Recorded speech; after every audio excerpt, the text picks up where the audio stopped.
দেখেন, সৈয়দ রেজওয়ানা হোসেন একটা সাক্ষাৎকার দিয়েছেন, এখন একটা ডিটেইল সাক্ষাৎকার।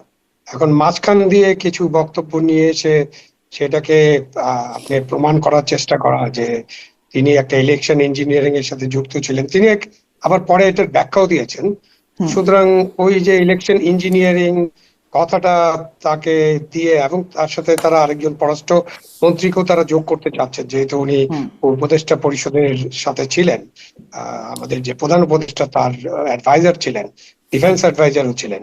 তো এই দুজনকে নিয়ে জামাত তো কিছু কথা বলার চেষ্টা করবে, এবং তারা চেষ্টা করছে। এখন ইলেকশন ইঞ্জিনিয়ারিং, এটা তো প্রমাণ করতে হবে কোথায় ইঞ্জিনিয়ারিং হলো, কিভাবে ইঞ্জিনিয়ারিং হলো, কারা কিভাবে ইঞ্জিনিয়ারিং করলো। উল্টা দিকে অভিযোগ শোনা যায় যে জামাতি নাকি কিছু কিছু জায়গায় বেশ ইঞ্জিনিয়ারিং করেছে। আপনারাও শো করেছেন, এবং মোস্তফা ফিরোজ সাহেবরাও শো করেছেন যে ঢাকা শহরে জামাতের যে সমস্ত আসনে জেতার ইচ্ছা এনসিপি এবং জামাতের, সেখানে হাজার হাজার, কেউ কেউ বলেন লক্ষ ভোটার তারা বাইরে থেকে এনেছেন। মানে অন্য জায়গায় যেখানে জামাতের বা এনসিপির কোনো তেমন কোনো সিটে জেতার চান্স নাই, সেসব জায়গা থেকে তারা ভোটার এনে ঢাকা শহর ভরিয়ে ফেলছিলেন। এই জন্য আমরা ঢাকা শহরের ভোটের রেজাল্টে কিন্তু জামাতকে বেশ বড় ধরনের চমক লাগাতে দেখেছি। তো এইসব কারণে ইঞ্জিনিয়ারিং কে করলো, কখন করলো, কিভাবে করলো, এসব নিয়ে আলোচনা হবে। বাট আমাদের দেশে তো সেই 91 সাল থেকে সূক্ষ্ম কারচুপি, স্থূল কারচুপি, ইঞ্জিনিয়ারিং, ভোটের ইঞ্জিনিয়ারিং, মিডিয়া কু, নানান কথাবার্তা এইসব ইলেকশন নিয়ে আছে। তো ইলেকশন যারা অবজার্ভ করেছেন, যেভাবে ইলেকশন হয়েছে এবং তারপরে যে ফলাফল ঘোষণা করা হয়েছে, তাতে খুবই মোটা চোখে যদি দেখে, খুব সূক্ষ্ম চোখে যদি আমরা দেখতে না পারি, তাহলে কিন্তু ওই ইঞ্জিনিয়ারিং এর ধারণাটা মানুষের কাছে খুব একটা গ্রহণযোগ্য নয়।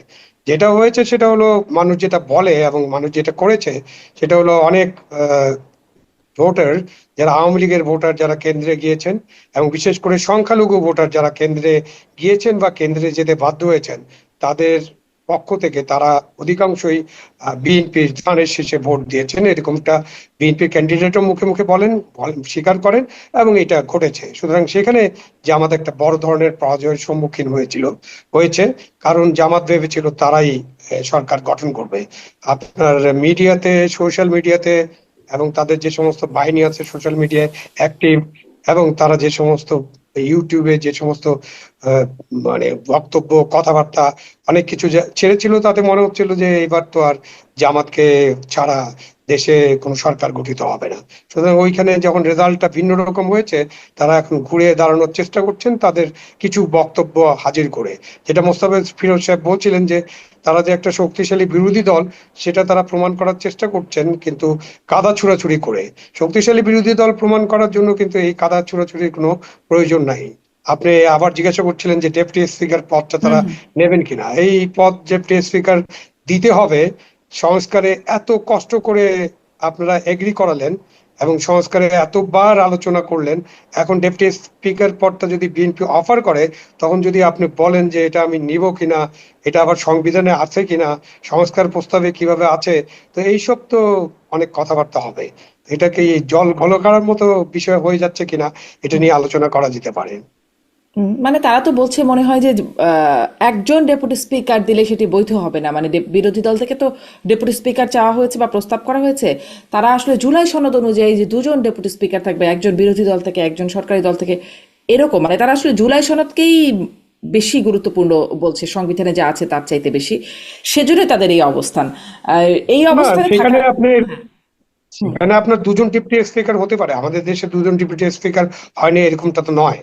আপনি স্পিকার, দুজন ডেপুটি স্পিকার করতে পারে না। এটা এটা করে ফেললে যে সংবিধানের বিশাল কিছু ব্যত্যয় ঘটবে এরকমটা না। যদি সংসদ মনে করে এবং তারা যদি দুজন ডেপুটি স্পিকার করতে চান, করতে পারে। এবং সেটা করার পরে যদি জামাত যদি এটা একসেপ্ট করে, একটা সূচনা হতে পারে যে আমরা পার্লামেন্টে বিরোধী দলের একজন ডেপুটি স্পিকার দেখবো। কারণ এর আগে বলা হচ্ছিল যে এর আগেও হয়েছে যে পার্লামেন্টে যে বিভিন্ন সংসদীয় কমিটি থাকে, সেই সমস্ত কমিটির চেয়ারম্যান বিরোধী দল থেকে হবেন, এটা কিন্তু এর আগেও হয়েছে। হুম। সুতরাং এবারে আর একটু বেশি পরিমাণ হতে পারে।